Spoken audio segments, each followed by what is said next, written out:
Hi, my name is Patricia Martin, and welcome to the Health, Wealth, and Happiness Show. My guest today is Brad Schmitt. It's autumn in Tennessee, my favorite time of the year. Welcome, Brad. Thank you so much for being here. It's beautiful. You're here for a specific message today. A lot of people have known you around town, and for many years, 10 years or so, you've been a journalist?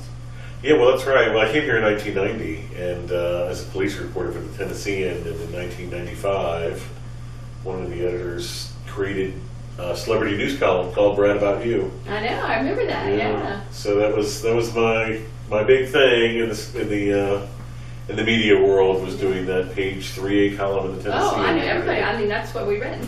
We wanted to see who was doing what and where and who was opening and what CDs were being released. And it must have been a lot of fun. You know, it was, and then it got to be too much fun. But yeah, no, I thoroughly enjoyed it. I mean, I had what I think a lot of people in Nashville would probably consider a dream job, right? I thought it was. Because I got to go to all the concerts. A lot of times there was a little gathering before or after the show backstage. Right. We got free CDs all the time. Constant #1 parties. Who'd you get to meet? Who did you get to meet? Well, country music was almost everybody. I've been lucky enough to interview Garth Brooks. Wow. Trisha and Clint Black and Alan Jackson and Blake Shelton and Miranda Lambert and Carrie Underwood. Wow. Carrie Underwood, right in her first, I think I did her first major interview after American Idol, after she won. Oh, wow. So that was really fun because she's a much different, she was very, Mm-hmm. Anyway, I mean, it really was an absolute dream job for anybody who has any interest at all in country music or celebrities. And when I read, you didn't really have an interest in country music to start. That's right. You are a good reader. Yeah, well, when I was the police reporter, and I'm from Pittsburgh, and I didn't listen to country music. And the editor's like, why don't you do the celebrity news column? And I thought, that is insane. I do my job. I go to the bar, even back then, mm-hmm. with my fellow police reporters or police officers, mm-hmm. and I go to sleep. I didn't go to movies, I didn't listen to country music, I didn't go to concerts, none of that. You didn't watch TV? No, I really didn't watch TV at all. And the editor said, did you know how to cover the police beat when you started? And I said, no. He said, well, how are you good at it now? I said, well, I just learned. Learn the celebrity beat. Like, wow. You learn the police beat. I was like, okay. And you did some pretty hairy things on the police beat. Undercover and... Yeah, the one thing, that was... Susan Thompson and I lived in an apartment right on the edge of the projects in East Nashville for 30 days. And what did you find? What happened? What was that all about? Dilaudid. Oh, wow. Is that still around? Yes, very much so. The point of us living in the projects for 30 days is called Inner City Diary, and I think it was youth crime was on the rise like crazy in Nashville and all over, but especially in Nashville. And so they just wanted to sort of take a look at some of the areas some of these kids were coming up in, and what the sort of the external forces, what their life was like. So we sat there, and Susan pretended to be a nail, what do you call those? Pedicure, yeah. A mani-pedi technician. Yeah, mani-pedi wannabe. She was working on her license. Oh, okay. Uh-huh. And I was her deadbeat boyfriend who was, getting them drinks and microwaving. So I would play with the kids while she talked to the women, and there were very few men around. And so, right, it was coming out of the undercover in the projects that they said, you want to be a celebrity news columnist. Crazy. But yeah, that's how Brad About You got started.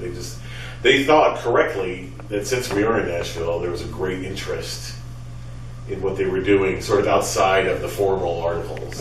Right. Just little tidbits. Mm-hmm. People like, hey, I ran into Patty Loveless at Kroger in Green Hills. People kind of buzz out of that. They're like, ooh. Oh, absolutely. And so, that's sort of, who's so-and-so dating? Or, just little nuggets that didn't really fit into maybe a big story. Do you miss it? Would you like to do it again? Well, I'm living a little different life. And how? You want to tell about why you're living a little bit different life? Yeah.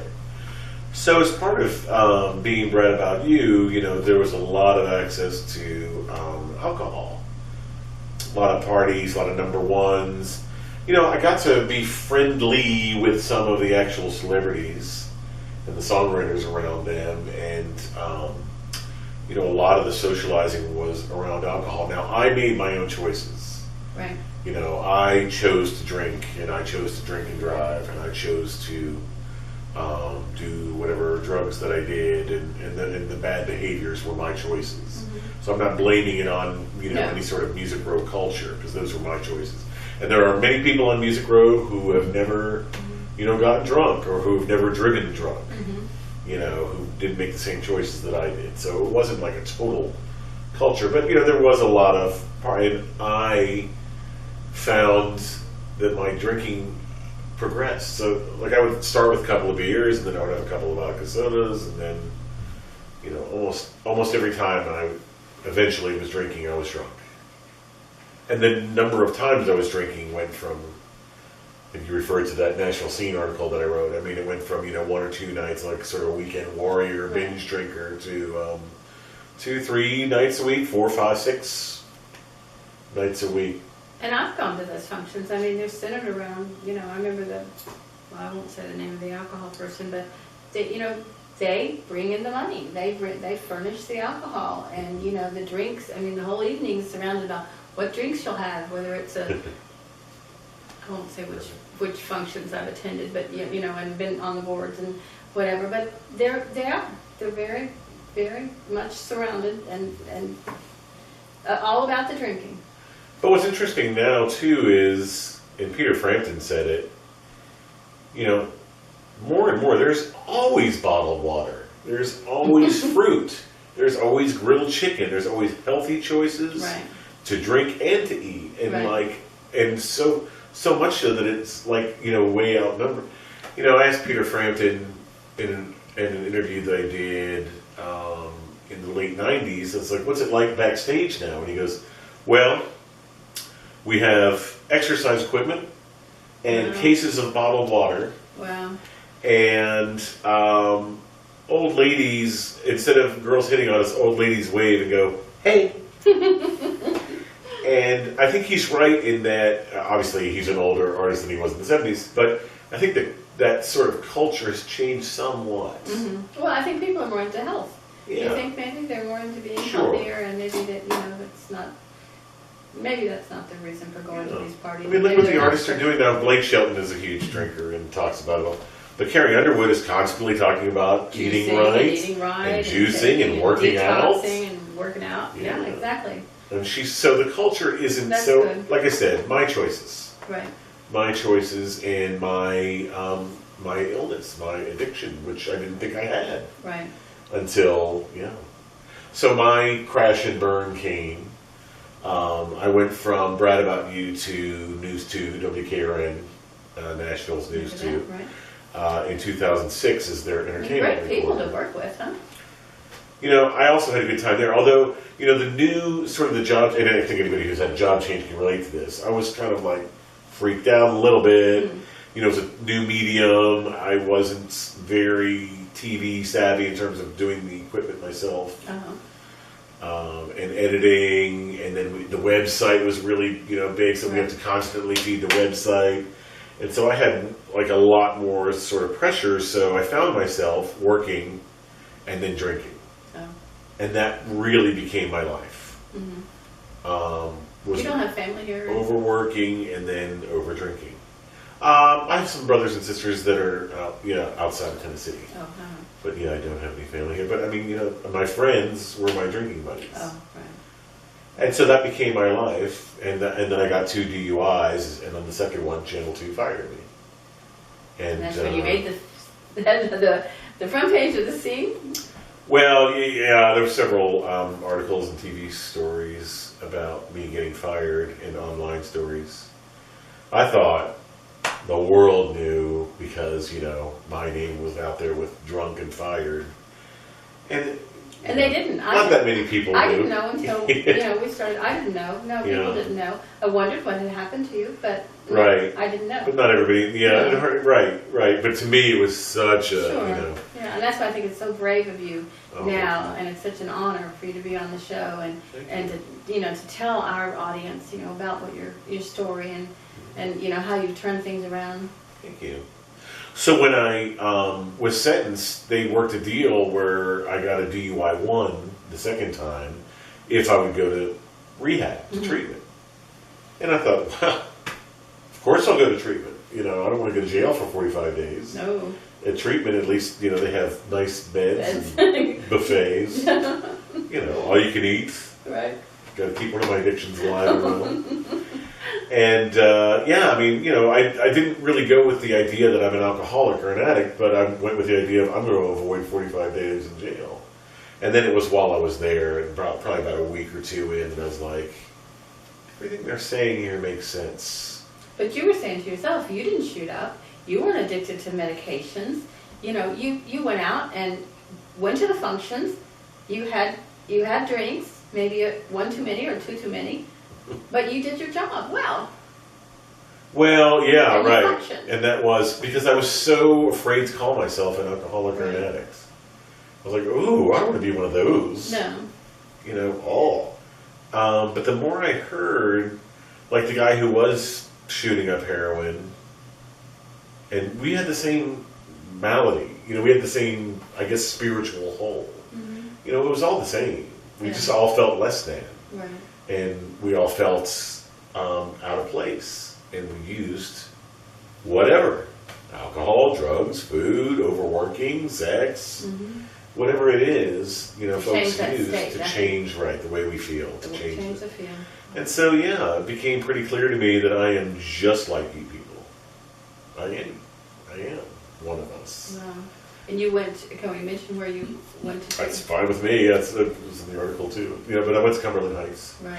And that was a blessing because Music Cares, which is the Grammys charity branch, they actually paid for me to go. And I'm just so incredibly wow. I didn't grateful. even know that. That's wonderful. Yeah. And I didn't make a dime in the music So business. thank you to Music Cares. Yes, thank you. Yeah, that you got to go to watch it's a beautiful facility. If anybody's ever had an opportunity to visit, it's a great, or to support them. It's on River Road, and it's a beautiful facility, and they're counselors, and treatment and doctors, and they're wonderful, really great. I had a couple of friends that I've gone and visited them, and they've managed to turn their lives around. It's really made a difference. It's nice. Yeah, that's really cool. Yeah. It's so nice to have support from folks, because a lot of other folks, when they get deep in their addiction, they lose all their friends and family. Yeah. And I was They're very afraid, I blessed. think. Don't you Yeah. think they're afraid? They're afraid. It's contagious, or, we don't know what to do, or we don't know how to help, or if, it's kind of like a domestic thing. You don't want to get involved because this is going to go wrong. Somehow it's going to go wrong, but, we might as well just roll up our sleeves and get in there and help people. That's great. Good for you. No, you're right. I think fear is on both sides, right? Mm-hmm. Yeah, no, I think that's brilliantly said. Right. But I was very lucky that my friends, there were some Sunday's visitation day at Cumberland Heights, that I had 15 and 20 people out there. I was super grateful. But there were a lot of folks who didn't have anybody. Do you believe that things happen for a reason? Yes. I do too. I do. I was not going to change. I saw my news director, the news director who fired me at Channel 2. I saw him because I do a little bit of freelance still. So I was at CMA Music Festival. They have press conferences every night at the stadium, and he was there. And he was kind of I don't know what the right word was, almost shy around me, and I was like, Matthew, did you what's wrong? Do you feel like in that National Scene article that you're the guy who fired poor Brad? And he was, yes. And I said, I have to tell you that you saved my life. Wow. If I didn't have consequences, if I didn't get arrested twice and fired, I would not have changed one thing I was doing. Right. Without the consequences are what made me stop. Right. Because the first DUI, Well, I stopped drinking for a little while, and I slowed down, Right. and then I revved it right back up again. Right. You know, and I didn't really take a look at changing anything seriously in my life until I had those consequences. So Matthew, yeah, so Channel 2, by firing me, gave me the opportunity to finally make the changes that I've needed to make probably for decades. I have a friend that, we don't talk anymore. A couple of years ago, I received a call from another dear friend of his, and he was on a respirator at St. Thomas Hospital. They weren't expecting him. He's very young. I'm trying to think how old he was at the time. 34 or 5, 6, 7. And weren't expecting him to live through the night because he just totally blown his liver. A bottle of vodka a day. And he managed to live through the day, or through the night, and he's on a lot of medication, last I heard, and I think he's on the liver transplant wait. You know, and he's so young. Yeah. But he almost died. And you think, you know, how's that possible? Because he wasn't somebody else that, you know, he functioned, went to work every day. Everybody loved him, but, you know, he had a real hole in his heart. And then the disease part of it is that obsession and compulsion. Mm-hmm. I know I shouldn't drink, Mm-hmm. but I do it anyway. Right. I know I'm going to feel like crap at the other end of this, but I reach for it anyway. Again, drugs, sex, food, whatever it is that we reach for. Right. It's a disease of obsession and compulsion. But like I said, I got that opportunity to break that. What did they do? What did they do in treatment? Is it mostly just detox? Mostly shock therapy. They put you on the rack. It's terrible. It's Halloween. That's right. You know, it's just a bunch of therapy and education, really. Mm-hmm. You know, a lot of what drives a lot of addictions are just core issues. You know, folks who were physically or sexually assaulted when they were kids, abandonment. You know, almost everything from childhood. Which, you know, and of course, I never wanted to say anything about my childhood because I don't want to be a victim. Right. And I was in a facility full of people who never wanted to deal with things from their childhood. So the therapy started to deal with that, right? Mm-hmm. And then we met a lot of people who had some medium and long-term sobriety or clean time. And like, oh, these guys are like me, but they have 5 years clean, 10 years clean, 20 years clean. Wow. You know, so it's like, how do they do that? And so then there's that whole, So do you go to meetings? 12-step recovery and, right, there's all sorts of, there were several things that were part of after I got into Cumberland Heights. And one is the anonymous 12-step programs, which of course we cannot talk about much other than to say that there's a wonderful fellowship and support with each other, and we've learned spiritual principles, right. Honesty, open-mindedness, willingness. I had a therapist to deal with my stuff. My dad died when I was a boy, and Mom didn't always handle that so well. Oh, okay. And so I had a therapist, and I had the 12, and then I went through something too at the YMCA called Restore Ministries, and they have small groups, support groups, that are Christian based, which is funny since I grew up Jewish. Oh, really? But wow. When I started working for the Y, it was my first job out of rehab, and that was just when I found Restore Ministries, it was wonderful because they were like those big meetings that I went to, but they were smaller. Right. They were usually single gender, just guys. And there's only 10 of us, and it was closed, so we could. It was only, really? And then we went through a curriculum. Like on how to change, on how to how to make that transformation, and it was So I am very grateful for the 12-step programs. I'm very grateful for Restore Ministries. So that's it was Restore, the 12 steps, and the fellowship, and then therapy, and that's got me to where today I'm about 3.5 years clean. Oh, it's 3.5 years. Okay, I didn't know. I've been that long. Wow, that's cool. Yeah, and it's maybe more importantly than not drinking is I'm just have a lot less fear. I'm not saying I don't have any, because I still do. Right. But I have a lot less fear and a lot more gratitude. So you can go to functions and be around people that are drinking and be okay? I can. I usually choose not to do a whole lot of that. Right. But there's still a little bit that I have to do for the freelance writing. Right. Would there be a book in all this? Oh, that scene article is so long. Woo! That was like 7,000, 8,000 I words. wanted to read more. I think people. Did you really? Yeah, I do. I think there should be a book in this. Who knows? I mean, why- God has why- not led me there yet. Why save it just for the people here in Nashville and Middle Tennessee? I mean, why not, tell others? Well, there's lots of folks in recovery. There's lots of folks who have compelling stories, and there are a lot of books out, and I've read several of them, including some from media figures and some from celebrities. I don't know. I haven't felt called in that direction yet, but who knows? Who knows what can happen. So now you're working with Nashville Prevention Partnership. Did I say that right? I didn't say that right. Nashville Prevention Partnership. That's hard for me to say. Okay. Yes, I am. Well, so I work for Restore. I ended up working for Restore Ministries part-time for about 6, 7, 8 months.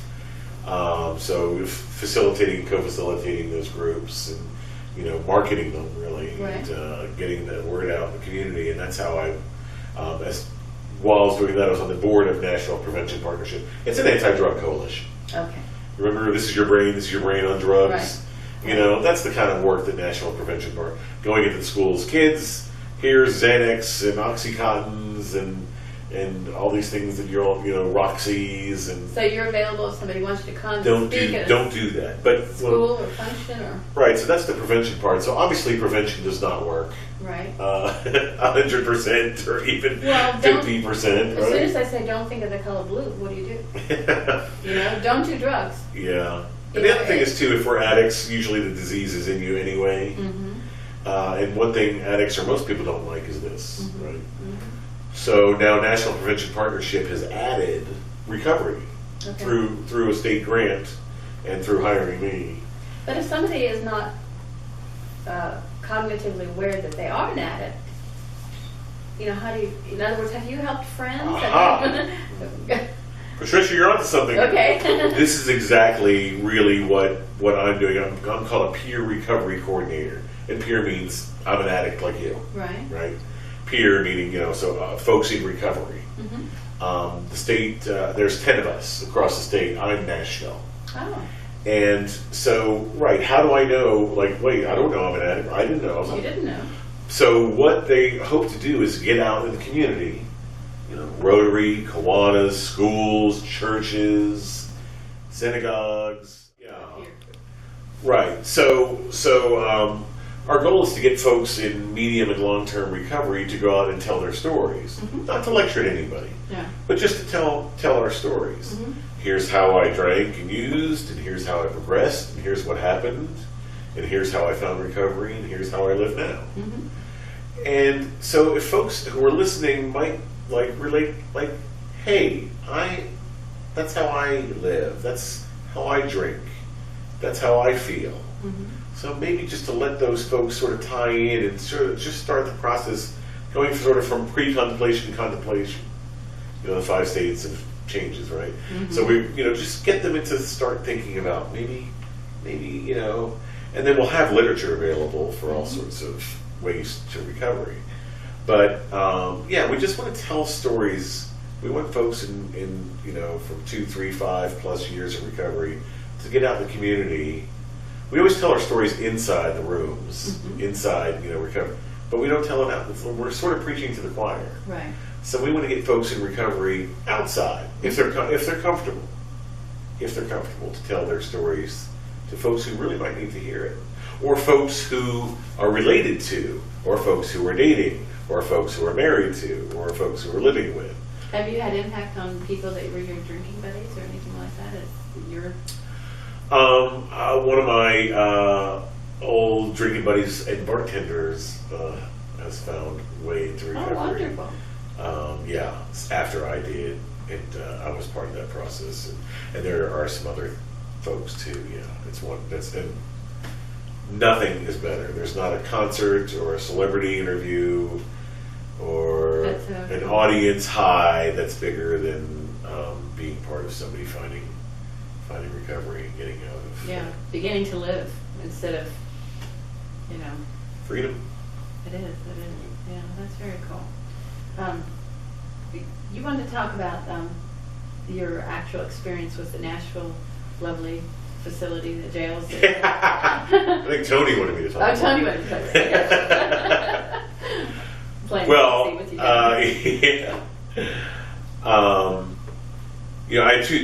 I was arrested twice. So the first time, was in Sumner County. I lived in Opry Mills, and I was driving home on 65, and I was just out of it, and I missed my exit. I was 8 miles past, and I was basically asleep behind the wheel, going 45 miles an hour, somehow or other by God's grace, in a fairly straight line. And when the blue lights came on, it woke me up.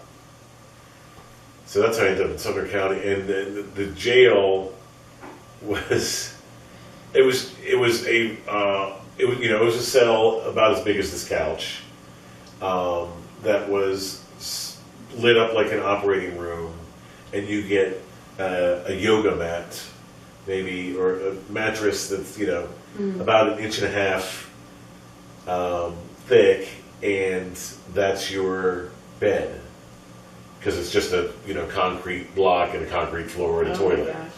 And well, I mean, it's jail. So, but it was like, I knew it was not going to be comfortable, but I was really like, I've never been really in jail. I don't uncomfortable. have any idea what they look like. yeah. And in Sumner County, if you, whatever you're wearing has to be white. So if you don't have like a white boxers and t-shirt, you are only wearing the thin jumpsuit that they give you. Oh. So that was, and it was about 60 degrees in there. Oh my. So that was less than comfortable. Right. And it was only 20. The second, with Metro Jail, I was in 500, 600 person gym. Like, and just rows and Really? rows 500 or of 600 people? rows and rows of bunk beds. And that was What are they in there for? Everything? everything sort of pre-trial. Oh. But the DUI people jump in with the pre-trial.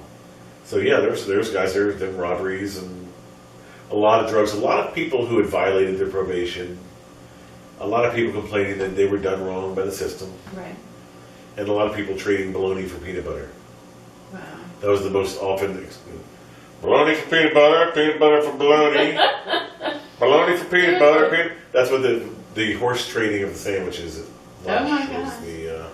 the biggest communication among us Wow. orange jumpsuit wearers. Did you get any confrontations or anything with it? No, You're a big guy, well, and I just sort of, it was 2.5 days. I just sort of laid on my cot, and walked around a little bit.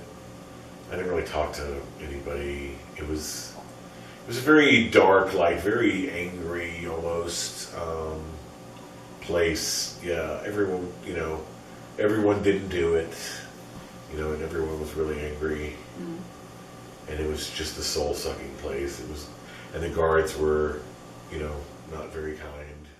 You tell that for us, too, and it'll be on the screen as well. It's National Prevention Partnership, so my email is brad@npponline.org.